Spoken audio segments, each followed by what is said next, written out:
Gospel of Matthew chapter 14 verse 22 onwards. Immediately he made the disciples get into the boat and go ahead of him to the other side. After dismissing the crowd, Jesus went up on the mountain by himself to pray. When evening came, he was there alone, but the boat was already over a mile from the land, battered by the waves, because wind was against them. Around 3 in the morning, he came towards them walking on the sea. When the disciples saw him walking on the sea, they were terrified and said, "It is a ghost." And they cried out in fear.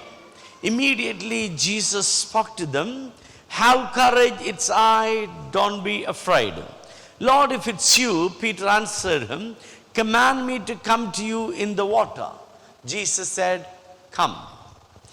And climbing out of the boat, Peter started walking on the water, came toward Jesus, but when he saw the strength of the wind, he was afraid and beginning to sink.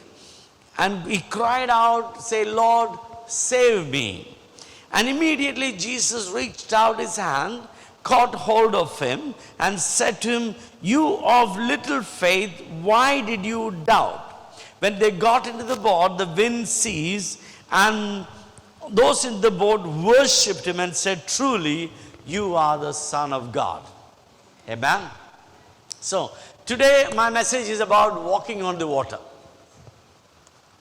You know, Jesus had done a very powerful miracle of feeding 5,000 men and probably a same amount of women or maybe more. Most of the prayer meeting, always there is more women than men.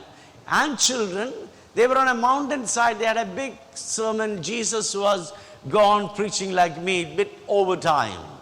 And the disciples got bored and they said, "Lord, it's too late. Why are you holding them too long? They're hungry. They can't get any food. Let them go and find some food." So Jesus turned around to the same disciples who complained and said, "You give them something to eat." See, whenever we bring a problem to God, remember, God will hold you responsible to solve the problem. You know, Jesus said, whatever you want others to do for you, you do it for them. Mahatma Gandhi copied that, made it his own word and said, "Be the change that you want to see." You know, so the disciples, probably they must have bored. I don't know what is the reason. They said, "There is no food and it's not fair for you to hold them so long. Let them go, let them find some food." And Jesus said, "You feed them." So whenever you bring complaints about the problems, probably that's the same thing God wanted to tell you. You go and solve the problem. In a church scenario, some people come as dirt pickers. Some people come to God's house, or some people come to your family, your home, and they say, "What a beautiful house." Or "What a lovely church. What a beautiful worship." But some people only come to look at your dustbin. Look at your garbage. What did you throw outside? What is the secret going on? They want to quietly find out what's going wrong, and they want to go and tell others. Some people come to church and see God's glory. Some people come to church and see all the imperfections. Remember, church is not a perfect place. There was a lady who was complaining that church is not right. She went to different churches, and every church she went, she found mistakes. She said, "No, this is not a right church." She kept on moving. Finally, she went to another church and she said the story and told the pastor that, "I've been many church, but your church is very good." So that pastor said, "Then you should not remain here, because if you remain, you may make this church bad. You better go." So Jesus said to them, and then they said, "But we have no money. Even to buy food for such a big number of people, you need so much money, and we don't have. Even to buy something, there is no shops nearby." It's too far, it is impossible. Then Jesus turned around and asked them, what do you got? Some people are very quick in saying nothing, correct? There was one young boy came up and said, I got something in my hand.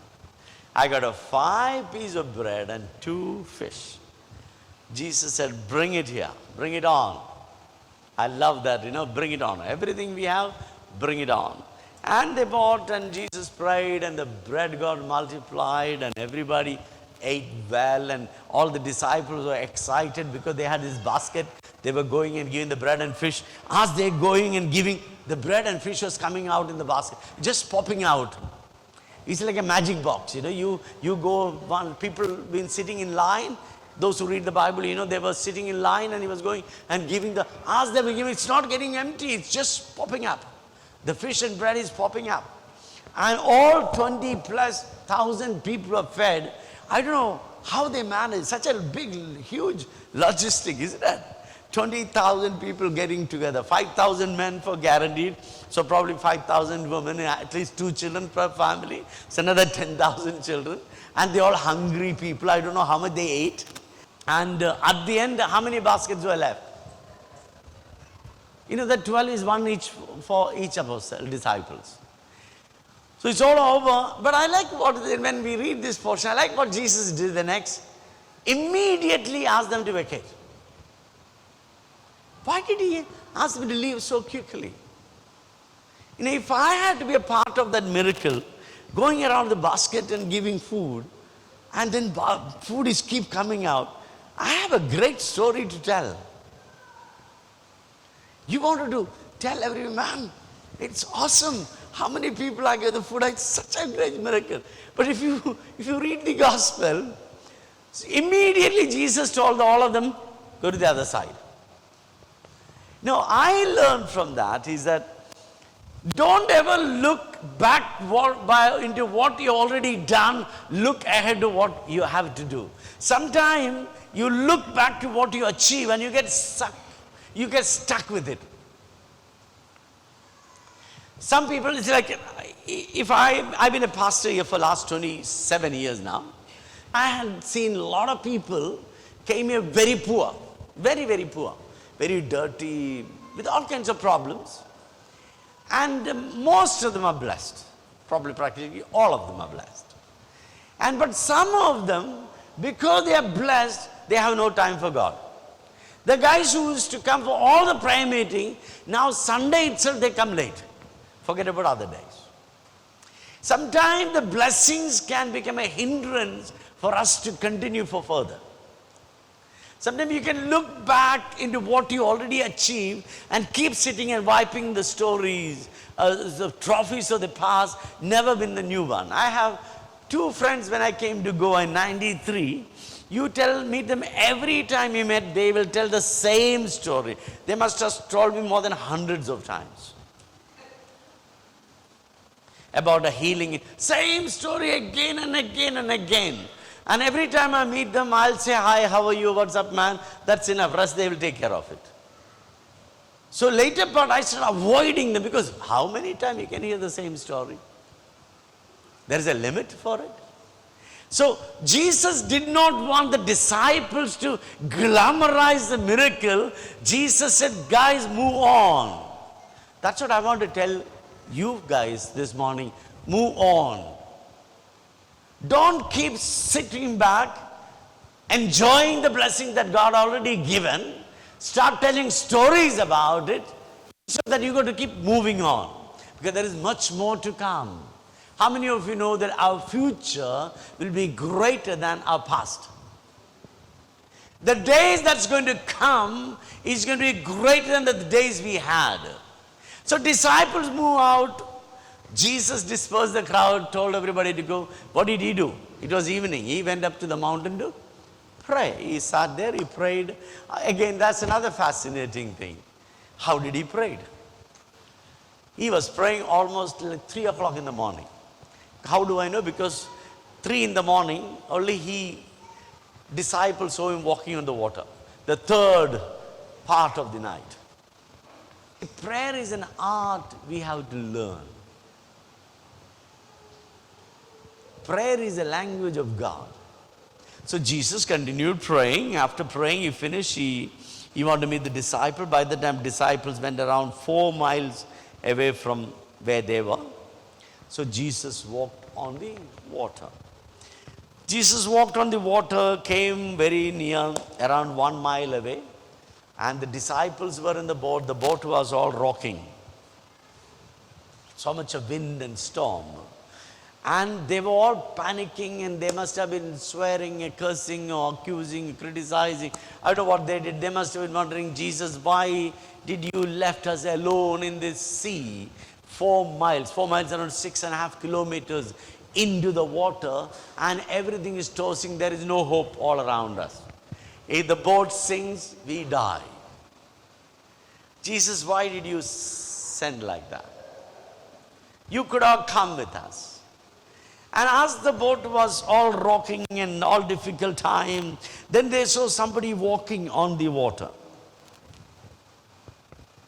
And the moment they saw someone walking from a far distance, they were terrified, and it is a devil. You know, some people are very quick in finding devil than God. Everything is demonic for them. They make mistake, they do all stupid sin, then they say, devil is attacking me. Even though I walk through the valley of the shadow of death, I will not fear. Why? Because his hand is with me. God doesn't send you anywhere where he cannot come with you. Everywhere you go, God is sending you. And he said, I will be with you till the end of the age. When you read Matthew chapter 28, Jesus told the guys, go, preach the gospel, baptize people, heal the sick, cast out demons, raise the dead. Don't worry about anybody killing you. Even if you drink the deadly poison, it will not harm you. Don't worry about the wicked people who are like snakes. Even if you handle them, they won't bite you. You won't be harmed. Then he said, I will be with you till the end of the age. So there is a promise of God's presence for us is alive today. But the disciples said, it's a ghost. You know, we are more prone to see problem than the solutions. So they said it's a ghost. Then Jesus said 3 things to them when they said, he said, guys, don't be afraid. Jesus said, guys, have courage. First he said, have courage. Second, it's I. Third, don't be afraid. So Jesus attended their fear. And the next thing is that you have this hasty Peter. He jumped and said, Lord, if that's you, ask me also to come, no? You know, here some time back I shared here, Jesus goes where he's celebrated, not where he's tolerated. If you want to be blessed, you need to be excited. You don't think too much about complications and problems. And see, when Peter said about God, if it's you, ask me also to come. He didn't know the science of the water, that H2O, or how it is and how deep it is and what if I go. He doesn't think all those things. He didn't think. He said, Lord, if it's you, please ask me to come. You know, there is an excitement. There is a willingness to go. All of the 11 guys heard the same thing. But only Peter said, if it's you, please tell me to come. I like Peter. If I had to be with Peter on the board, as I see Peter walking out, I would have said to Jesus, I also want to come. Yes or no? But these guys are looking stunned. Man, look at that guy, man. He's walking on the water. What if he collapses? What if he go down? All 11 stayed back. But Peter said, I'm going. Jesus said, come. One word from God can change everything. Among the 12 disciples, Peter is a story maker. All the 11 are storytellers. So you make a choice. You want to be a story maker or storyteller? You can come to church Sunday after Sunday. You can hear the testimonies and you can be a storyteller, or you can get inspired by hearing the stories and say, I want a miracle in my life. Peter said to Jesus, if it's you, ask me also to come. No, I also like to do this. He jumped out of the boat. He started walking. As long as he was looking at Jesus, he was excited. Suddenly his eyes fell on the situation. There is storm and the wind. That was there before also. The moment he started looking at the situation, what happened? He started to sink. Fear drowns you. Faith builds you. It's just so simple it is. You don't need to be very intelligent. So as he was sinking, he said, Lord, help, I'm sinking. Jesus stretched his hands and said, Peter, come up. And I imagine when I was preparing and praying, Jesus is holding the hand of the Peter and they both are walking on the water. How many of you are going to walk on the water with Jesus? How many of you are going to say, Lord, I want to walk with you? You know, this water stands for impossible situation. We all have some or other kind of impossible situation in our life. We have to learn to hold the hands of Jesus and walk over it, not sit and worry about it.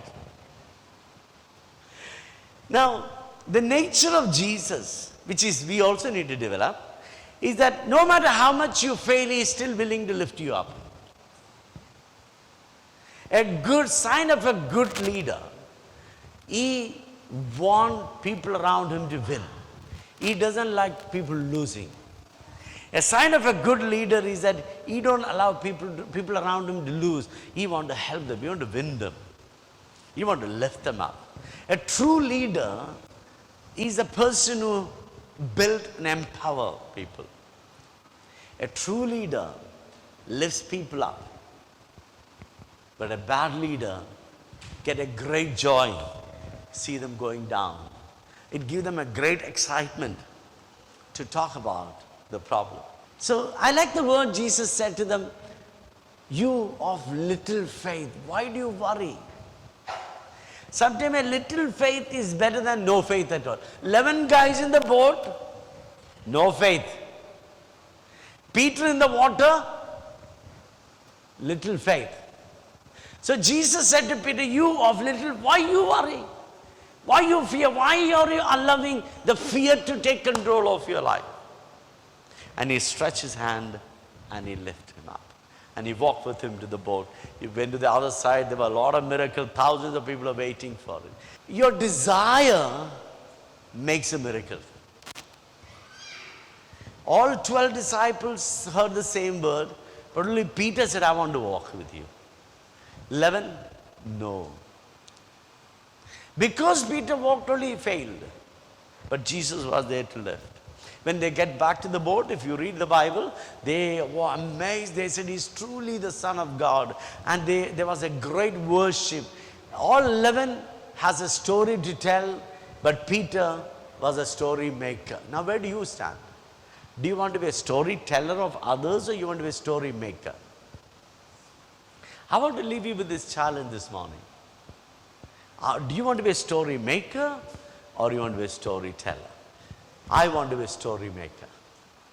Today when I was reading yesterday, a few days I'm challenging myself. I said, Lord, I want to walk on the water. I also have difficult situation. You have difficult situation. I don't want to sit around my difficult situation hoping that one day someone will come and help you to come out. Probably nobody may come.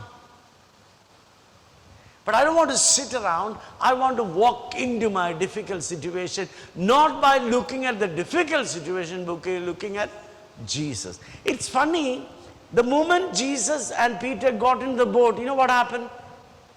Wind and sea, everything became silent.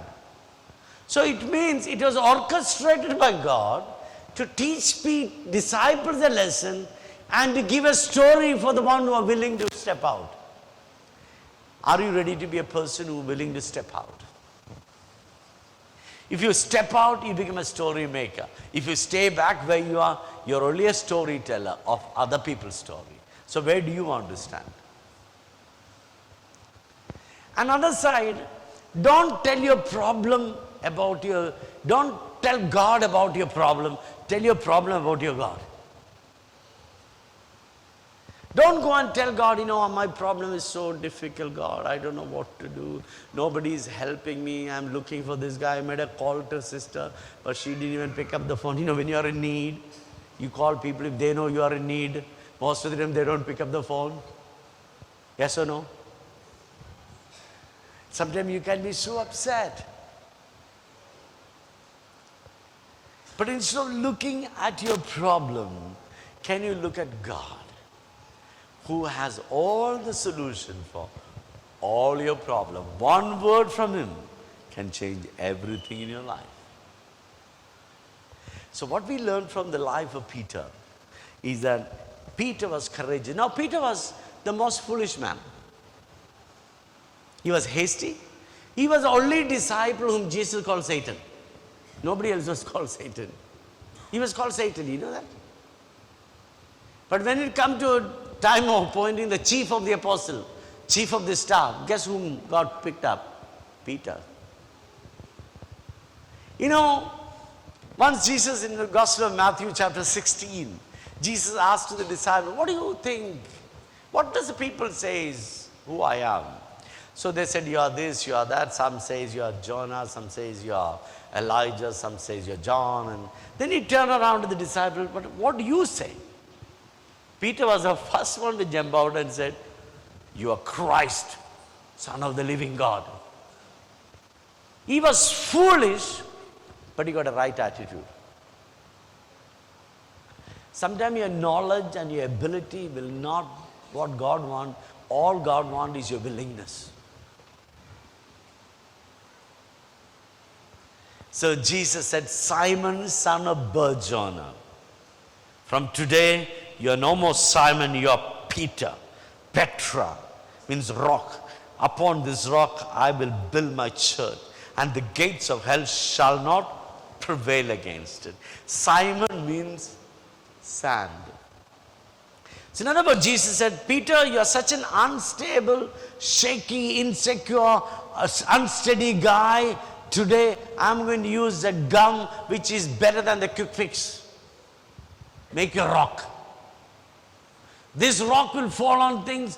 Things will break, but you won't break. Other day I was sticking one of my shoe with a quick fix. Some fell on it, so light, and my hand got stuck. And I couldn't open. So it took some time for me. If I open just like that, my skin comes off. When you come to God, you may be totally unstable, not steady, insecure person. When God's presence comes, He makes you solid. He makes you strong. Peter was a very unstable man. But Jesus loved him because of his willingness. Peter was ready. Peter was excited. John C. Maxwell, one of the greatest leadership teachers, said, nothing can be achieved without excitement. Peter was enthusiastic. He always had a suggestion. When Jesus was on the Mount of Transfiguration, Jesus got transfigured into glorious halo and all kind of thing, and Moses came and Elijah came, and you know what Peter said? Come on, God, let's stay here. This is a good place. I'll make 3 houses, one for you, one for Elijah, one for Moses. I'll be the priest. I will offer the sacrifice. We'll stay here. Peter was hasty. He didn't understand many things. He was not a theologian. He was a fisher folk. He didn't have any deep knowledge. He was not clever. When before the crucifixion of Jesus, Peter said, even if everybody leaves you, me, I won't. Jesus didn't ask for it. Jesus didn't ask that who will stay, who will leave. He said, I'm going to be crucified and you all will leave me. But he said, even if everybody leaves, me, no. Willingness to obey is all that God needs from you. Don't look at your situation. You will drown. Look at your calling. Look at Jesus, who is the author and the finisher of your faith. He will make all things beautiful. Are you willing to take initiative? Are you willing to say, God, I want it? How many of you wanted to face your difficult situation? Between Peter and Jesus, there was water, which is impossible to cross. Probably same like that between you and God, there is a problem. It may be a personal sin, it may be a financial crisis, it may be a sickness that battering you, it may be a relationship that is so complex. But are you ready to say, God, I want to walk with you. Call me to come. Jesus just said, come. Peter jumped out. We need to take our eyes off our situations and we need to fix our eyes on Jesus. Sometimes looking to people for help is a sin, because your help comes from God. Your dependability should not be on a man or woman. Your dependability is on God. Once you pray for your need or your sickness or your problem, don't pray again. Keep thanking God. If it's not getting healed, fine. I'm going to do what He asked me to do. There may be water under my feet. I can be drowned, but I'm going to walk. How many of you are ready to fix your eyes on Jesus? Bible says those who look at Him, their face will radiate with glory and they will not be in shame anymore. How many of you want to fix your eyes on Jesus? Focus on Jesus, who is the author and the finisher of your faith.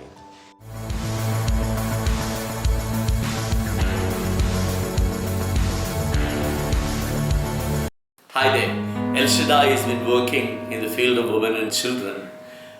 We are basically helping the children who are at risk. We run children's homes, shelters, community centers, salam schools, non-formal schools, and various kinds of healthcare program for the children who are deprived.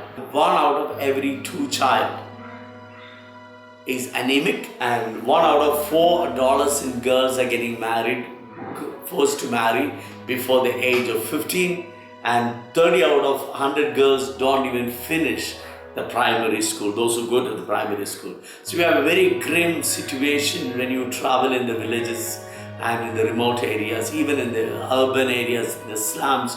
People live in a very, very pathetic condition. They don't have anything as basic. We have a government, they are doing work, but the hands of the welfare is not reaching to the people who lives in villages and the poor areas. Some of you are listening to me, you've been supporting the charity over the years, and we are truly grateful for your support. Your support enabled us to do what we are doing. Without your support, it's just not possible what we are doing. So much of money every month we have to spend for the welfare of the children, food, shelter, clothing, stuff. All this happened just because people like you, all those who've been supporting in the past. I just want to say a big thank you for your support. We are truly grateful for what you do. And if you're a person who has not been supporting and you are listening to me, I encourage you to sign up to sponsor a child. It costs 2,000 rupees in Indian rupee or 20 pounds. It gives future for another child. There are a lot of children are waiting for someone to come in to support. We got to thank God that we have a life where we can sit in a nice place and talk, we have a nice house to live. And I believe that we all need to show a little bit of act of kindness to these people who are somehow less fortunate.